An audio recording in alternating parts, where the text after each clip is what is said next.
Nous saluons encore une fois de plus dans le nom de Jésus et puis nous baillons yes, nous baillons Dieu gloire, nous t'es en plus en lave là, il t'es coupé lui, il t'es bloqué pour un petit chanter âme, t'as chanté petit chanter anglais et moi refait même moi ouvert encore. Donc nous saluons chacun qui est déjà branché. Il y a encore Josie retourné, Cathy retourné, l'autre Shelley retourné, mais l'autre nous perdu. Donc il y a encore ça. Nous saluons Pasteur Junior depuis Haïti, que bon Dieu bénisse à la gloire de Dieu. Nous allons lire encore pour vous dans Actes des Apôtres chapitre 27, c'est là nous t'es resté pour vous matin. Alléluia. On apprend pour vous, nous montâmes sur un navire d'Adramite qui devait côtoyer l'Asie. Nous partîmes avec nous Aristote, Macédonien de Thessalonique. Verset 3, Actes des Apôtres 27, verset 3. Le jour suivant, nous abordâmes à Sidon et Julius, qui traitait Paul avec bienveillance, lui permit d'aller chez ses amis et de recevoir leurs soins. Parti de là, nous longeâmes l'île de Chypre parce que les vents étaient contraires. Après avoir traversé la mer qui baigne la Cilicie et la Pamphylie, nous arrivâmes à Myra en Lycie. Et là, le centenier ayant trouvé un navire d'Alexandrie qui allait en Italie, nous fit monter. Pendant plusieurs jours, nous naviguâmes lentement et ce ne fut pas sans difficulté que nous atteignions la hauteur de Snide, où le vent ne nous permit pas d'aborder. Nous passâmes au-dessous de l'île de Crète, du côté de Salmon. Nous la côtoyâmes avec peine et nous arrivâmes à un lieu nommé Beauport, près duquel était la ville de Lazée. Un temps assez long s'était écoulé, la navigation devenait dangereuse, car l'époque même du jeûne était déjà passée. C'est pourquoi Paul avertit les autres en disant: ô hommes, je vois que la navigation ne se fera pas sans péril et sans beaucoup de dommages, non seulement pour la garnison et pour le navire, mais encore pour nos personnes. Le centenier écouta le pilote et le patron du navire plutôt que les paroles de Paul. Et comme le port n'était pas bon pour hiverner, alléluia, la plupart furent d'avis de le quitter pour tâcher d'atteindre Phénix, port de Crète qui regarde le sud-ouest et le nord-ouest, afin d'y passer l'hiver. Un léger vent du sud a soufflé, et se croyant maîtres de leur dessein, ils levèrent l'ancre et côtoyèrent de près l'île de Crète. Mais bientôt, un vent impétueux, qu'on appelle Eurachylon, se déchargea sur l'île. Le navire fut entraîné sans pouvoir lutter contre le vent, et nous nous laissâmes aller à la dérive. Nous passâmes au-dessous d'une petite île nommée Clauda, et nous eûmes de la peine à nous rendre au maître de la chaloupe. Après l'avoir hissé, on se servit des moyens de secours pour ceindre le navire, et dans la crainte de tomber sur la Siolte, on abaissa les voiles. C'est ainsi qu'on se laissa emporter par le vent. Comme nous étions violemment emportés par la tempête, le lendemain, on jeta la gargaison à la mer. Et le troisième jour, nous y lançâmes de nos propres mains et les agrès du navire. Le soleil et les étoiles ne parurent pas pendant plusieurs jours, et la tempête était si forte que nous perdîmes enfin toute espérance de nous sauver. On n'avait pas mangé depuis longtemps. Alors Paul, se tenant au milieu d'eux, leur dit: ô hommes, il fallait m'écouter et ne partir de Crète afin d'éviter ce péril et ce dommage. Maintenant, je vous exhorte à prendre courage, car aucun de vous ne périra, et il n'y aura de perte que celle du navire. Et nom du Seigneur à qui j'appartiens et que je sers m'est apparu cette nuit et m'a dit: Paul, ne crains point, il faut que tu comparaisses devant César. Et voici, Dieu t'a donné tous ceux qui naviguent avec toi. C'est pourquoi, ô hommes, rassurez-vous, car j'ai cette confiance en Dieu, qu'il en sera comme il m'a dit. Mais nous devons échouer sur une île, la 14e nuit, tandis que nous étions ballottés sur l'Adriatique. Les matelots vers le milieu de la nuit soupçonnèrent qu'on approchait de quelque terre. Ayant jeté la sonde, ils trouvèrent 20 brasses. Un peu plus loin, ils la jetaient de nouveau et trouvèrent 15 brasses.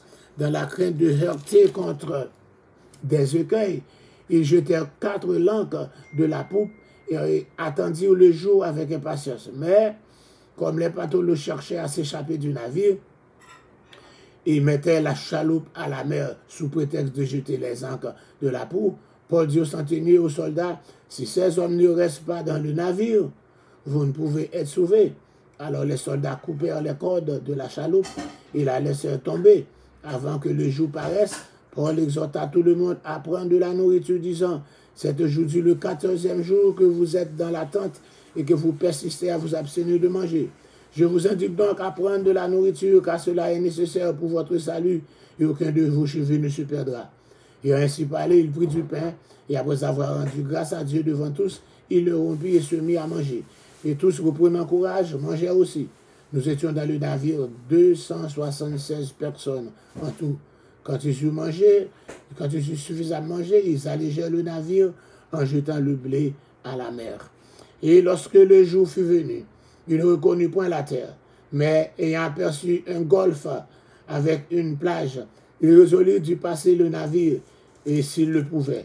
Il déliait les ancres pour les laisser aller dans la mer. Il relâchait en même temps les attaques du gouvernail. Puis ils mirent vent à la voile d'Altimon et se dirigèrent vers le rival. Mais ils rencontrèrent une langue de terre où ils firent échouer le navire et la proue. S'étant engagé, resta immobile tandis que la poupe se brisait par la violence des vagues. Les soldats furent d'avis de tuer les prisonniers de peur que quelqu'un d'eux ne s'échappe à l'abordage. Mais le centenier qui voulait sauver Paul les échappe et empêcha d'exécuter ce décès. Il ordonna à ceux qui savaient nager de se jeter les premiers dans l'eau pour gagner la terre, et aux autres de se mettre sur des planches ou sur des débris du navire. Et ainsi nous parvînmes à terre sains et saufs. Parole du Seigneur. C'est la lecture de tout le chapitre 27 du livre des Actes des Apôtres, chapitre 27. Matin, nous te dit encore, et Paul t'est accompagné de Luc avec Aristarque dans le voyage là, parce que pendant Paul était dans Césarée, Paul était en prison, mais monsieur ça a été ensemble avec lui parce que c'est moyen, il dit là dans prison, laisse ça, si pas une famille pour boire manger, ou pour mourir gangou pour prendre soin. Donc monsieur ça a été venu aux environs de Césarée. Quand il y a Paul a point route pour la Rome, et bien il parti ensemble avec Paul dit il pas parti parce que saison n'est pas bon. Il dit comment les anciens déterminaient-ils que la navigation devait être dangereuse. Il dit ils avaient fixé une fois pour toutes la saison dangereuse pour la navigation du 14 septembre à 11 novembre.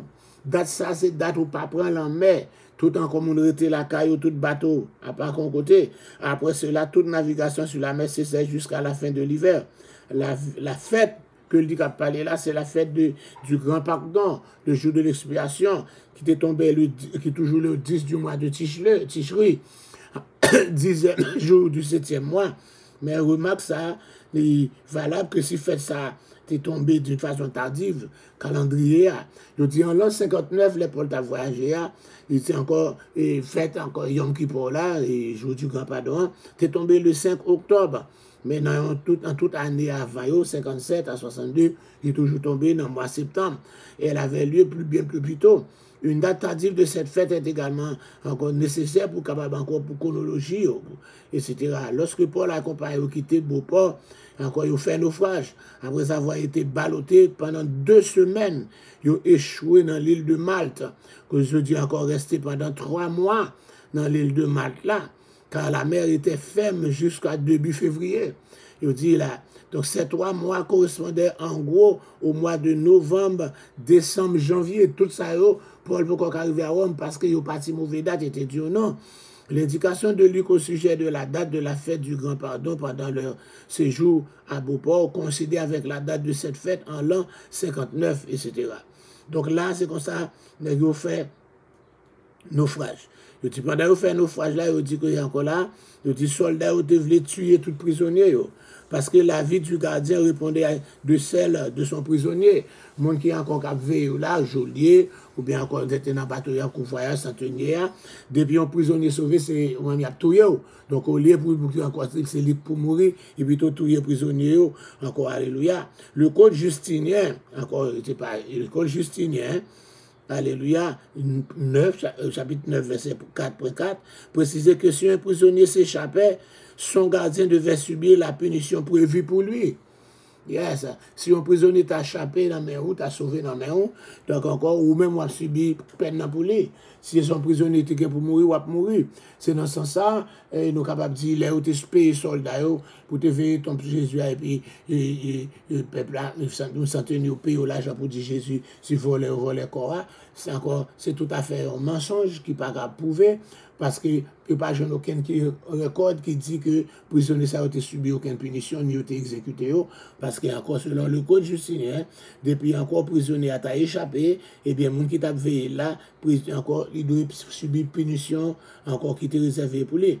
Les soldats ne pensaient qu'à leur propre sécurité au moment où ils auront à répondre de leurs actes devant leurs supérieurs. Il faut avoir un rapport. Donc, le rapport est à 10 minutes, à sauver, tuer, et puis c'est. Donc, je dis encore là, et Calvin lui soulignait la cruelle ingratitude de ces soldats qui avaient bénéficié de mains avantages dus à Paul. Monsieur Chaillot, ingrat. Parce que si vous êtes capable encore vivant, c'est grâce à Paul qui dit le c'est à protéger, mais qu'on est à le tuer, inclure même Paul tout. Mais, bon, c'était des gens du Paul, il faut arriver à Rome, les laisser faire une promesse, on va besoin de paix. Alléluia. Vous êtes capable de crier, dit je ne mourrai pas, je vivrai et je raconterai les œuvres de l'Éternel. Dieu utilisait Centurion qui avait de la sympathie pour Paul, pour capable d'empêcher pour projet soldat ça accompli. Alléluia. Et donc c'est ça que nous parlons, c'est ça nous te joignons dans chapitre 27 là. Te faut regarder, d'accord, alléluia. Nous allons regarder et port de Sidon. Hein?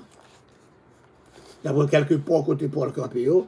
Ok, Sidon, c'est un double port, il était trouvé à 69 000 encore, et marin, et encore, le marin, au nord de Césarée, d'où ils étaient partis. Ils montaient en haut pour y aller dans Sidon, c'est encore Césarée en bas, Sidon en haut. La progression rapide suggère une navigation sans problème à un moment ça. Ok, le chargement et le déchargement des cargaisons pouvaient prendre des jours pour capable débarquer en bateau et puis recharger encore. Donc encore, il prend temps. Dans le dit là, nous jouons aussi les passagers descendaient-ils souvent à terre. Les navires servaient encore principalement à transporter des marchandises. Ainsi, les passagers étaient chargés de porter leur propre nourriture et autres fournitures. Je vais vous dire, genre, c'est pour manger, pas mettre un bâtiment qui pour manger. C'est tout le monde pour encore pour porter manger pas, ou passer bâtiment là pour capable porter marchandises. Pendant la nuit, ils étaient dormis sur le pont, à l'air libre, ou dans des tentes qu'ils avaient apportées et érigées. Encore, d'accord, ils capable faire tente encore pendant la nuit là. Normalement, les soldats avaient besoin de réquisition des provisions pour eux-mêmes et leurs prisonniers auprès de la population locale. Donc, les amis de Paul se chargent volontairement de pouvoir à leurs besoins. Ils sont encore Luc avec Aristote, si bien l'autre encore, mais c'est de ça aussi. Ils ont encore à chercher moyen pour pouvoir manger pour Paul. Soustrayant ainsi Julius à cette tâche agréable. C'est Julius qui va être comme ça. Bien qu'il puisse être politiquement dangereux d'afficher sa fidélité à un prisonnier, les anciens estimaient l'amitié sincère qui demeure fidèle en dépit des circonstances. Je dis, encore pour ta zami à un prisonnier, il est dangereux pour vous. D'accord. Mais, M. Sayo, vous pensez même, Jacques dit, proverbe 17, verset 17 là, l'ami aime en tout temps et dans le malheur, il se montre un frère. C'est comme ça, il n'y a aucun amitié, il n'y a aucun malgré que ces prisonniers, les amis, il y a voyage avec eux. On avait là, tu viens trouver en face d'un vent habituel de fin saison, qui est souvent encore de nord-ouest, c'est-à-dire dans la direction qui a suivi la même, que vous souhaitez prendre là. Incapable de naviguer directement nord-ouest vers Myra, ils mettaient voilés vers l'est de Chypre pour se protéger des vents d'ouest. Ainsi, restant proche de la côte syrienne à l'est de Chypre et au nord vers le sud de l'Asie mineure. Donc le voyage est beaucoup plus lent que le voyage inverse en haute mer. Bien qu'aidé dans le trajectoire vers l'ouest, le long de la côte du sud, mineure, de l'Asie mineure, mais vent de terre, même avec meilleures conditions météorologiques, cependant, navigation était faite encore normalement vers nord, etc. Donc, par exemple, notre destination encore, elle est Myra, M-Y-R-A, alléluia, en destination commune des navires céréaliers d'Alexandrie. On dit que dans Port Alexandre, là, c'est là où il encore été côté un pile blé qui sortit l'Égypte, parce que nous connaissons l'Égypte fait un pile blé. Dans Port Alexandrie, l'Égypte était le premier grenier à blé de l'Europe. Alléluia, le premier grenier à blé de l'Europe, c'était l'Égypte. Alléluia, c'est dans le port d'Alexandrie qui était une flotte de marchands pour capable livrer blé, encore des denrées pays. Donc là, etc. Un pile blé qui sorti dans le pays, l'Égypte. Donc, il y a le transpirer dans le saillot pour porter l'autre bord, etc. Donc, ça prend plusieurs jours. Alléluia. Et c'est comme ça, nous voulons de côté. Nous parlons de Mira. OK? Les navires de céréales faisaient aller et retour à Rome, représentant une grande part du commerce méditerranéen. Aller-retour, prendre le blé dans l'Égypte, aller à Rome, retourner avec l'autre marchandise. Les navires d'Alexandrie en Égypte voyageaient vers le nord et ensuite vers l'ouest pour apporter leur cargaison à Rome. Voyage ça capable de prendre 40 jours, jusqu'à 2 mois. 40 jusqu'à 2 mois, jusqu'à 1 mois. Il prend 1 mois pour capable décharger cargaison en Italie. Bien que le voyage inverse entre Rome et Alexandrie puisse prendre 9 à 13 jours, etc. Donc, un navire particulièrement grand pouvait mesurer environ 57 mètres de long et 14 de large, plus de 12 mètres de profondeur. Estimation de quantité de céréales importées à chaque Rome. Ça veut dire si un navire prend 57 mètres, ou multiplié par 3.3 sur 14 mètres, donc ça, c'est pas un petit navire petit que l'aime toujours dans nos chiffres. 57, 3.3 pour nous voir qui longueur de bâtiment, 3 fois 7, 21, 3 fois 1, 3, et 2, 5, ok, 1, 5, 1, 6, 5, encore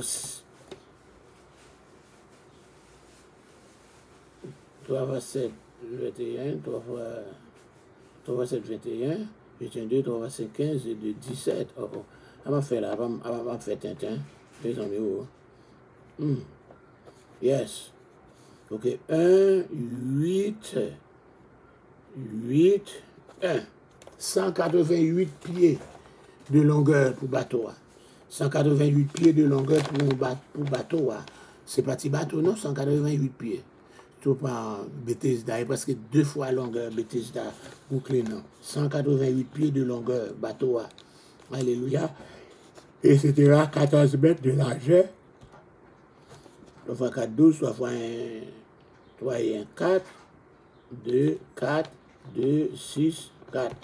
Encore 188 par 46 de largeur.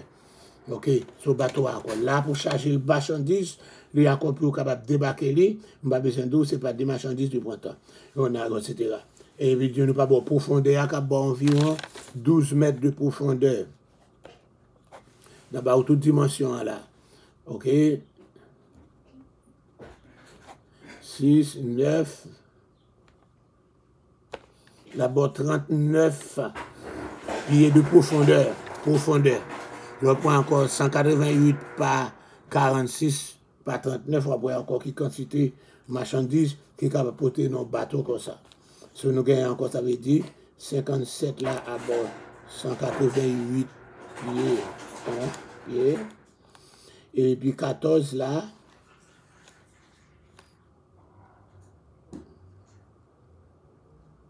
14 là-bas, 46.2. Et puis 12 là, à Baou 39.6. Donc ça veut dire que c'est 188 par 46 par 39. Pour bateau ça qui te porté Paul là. Waouh, mais bateau ça pour le perdu, pour encore toute marchandise pour le perdu, c'est pas des marchandises, encore pas perdu. OK. Donc, nous sommes capables de jouer de côté là, il dit, il ne peut espérer atteindre Israël si tard dans l'année, parce que, encore les vents, au contraire, comme ça, il ne va pas arriver. La côte sud-ouest de la Crète est en grande partie abrupte. Oh, mais Phoenix est une ville dotée d'un excellent port sur le versant sud de l'Isoptique crétois. Phoenix était probablement un port d'hiver commun. Son site devait se situer sur une baie en face de l'Outreau. Et même si la topographie a changé depuis l'Antiquité, voyage la terre encore, alléluia, ferait 80 km. La plupart referaient sans doute à la personne des statuts parvenant à consensus. Bon, mes amis, l'aime Dubaï est difficile de convaincre. On vent du sud t'a aidé à rester encore tout près de côte là, mais qu'on y a là, les vient passer encore Cap Malta là, à 4000 encore à l'ouest, il pourrait toujours dans côte là, encore dans le golfe Mezara, alléluia. Malheureusement, dans la région, ça le vent sud là, lui souvent brusquement au profit d'un vent dangereux, et c'est vent ça qui est relais, et Rakilon, vent relais Rakilon. Vent Irakilon sont vents qui dangereux. Courant d'air, contradiction au gang encore. Les montagnes situées à 1 ou à 2 km au nord de Beauport ont empêché initialement les marins de voir les nuages venant du nord. Et ils sont capables encore de les avoir vus en traversant la baie, mais ils ne sont pas capables. C'est comme ça, alléluia. Quand Irakilon qui ont mentionné là, ils dit son mélange de thèmes latins qui est capable de dire un vent soufflant du nord-est. Encore, nous disons, encore le nord-est. Le genre du vent plus dangereux qu'il soit, vent ça, avec un vent favorable soufflant sur les grandes voies, ces navires pouvaient couvrir 80 km en un jour, 144 km par heure. Toutefois, les anciens navires avaient des voiles carrées et pouvaient face même à un vent de force normal, tu es capable de faire encore. Donc, mon Dieu, n'a eu un gros problème avec cyclone ça, vent, ça, vent Irakilon. Remplacement problème de Claudia, nous pas encore pas condamner lui, et encore il pas jouer un remplacement ça facile. Alléluia. Et Dieu a utilisé pour capable accrocher un avion envie de virer le bord. Il qu'on mettre chaloupe, il capable de faire ce coup avec vent pour capable voir si bâtiment qui prend une direction que le vrai bail là. Songez pas encore que bateau à moteur pas encore existé. Moyen de secours avec corde étaient des câbles de débarquage utilisés pour encore pour capable de bâtiment, voilà, etc. C'est ça, si on continue trop loin sur trajectoire, alléluia, 643 km en direction du sud-ouest, il y a finalement encore détruit encore dans le golfe qui a pris le golfe Sidra pour aller là. So, je dis comme ça, le long du côté africain, il a perdu tomber l'autre bord. Tandis que c'est en Italie, on peut aller. Donc, je dis que l'aime de sa route là, pas bon, et c'est comme ça, puis devant, nous allons joindre encore, il va le faire naufrage. Il va le faire naufrage, et il va encore pour tomber dans ces îles ça. Mais ça, nous camper là, nous allons joindre l'autre là encore pour nous capables de comment voyage là a passé là. Alléluia. So, c'est pas de causer. Paul en danger. Mais le Seigneur dit la preuve à Rome, promesse certaine et véritable. N'attend les lever à Rome, n'attend encore comment va la passer, mais c'est pas un nègre fait naufrage. Nègre dans l'enmer là, nègre pour encore arriver, encore prêt pour prendre route pour aller à Rome, passer vent Irakilon beauté. Donc c'est un plaisir de présenter l'émission de Fouane du soir, que bon Dieu est capable de bénir.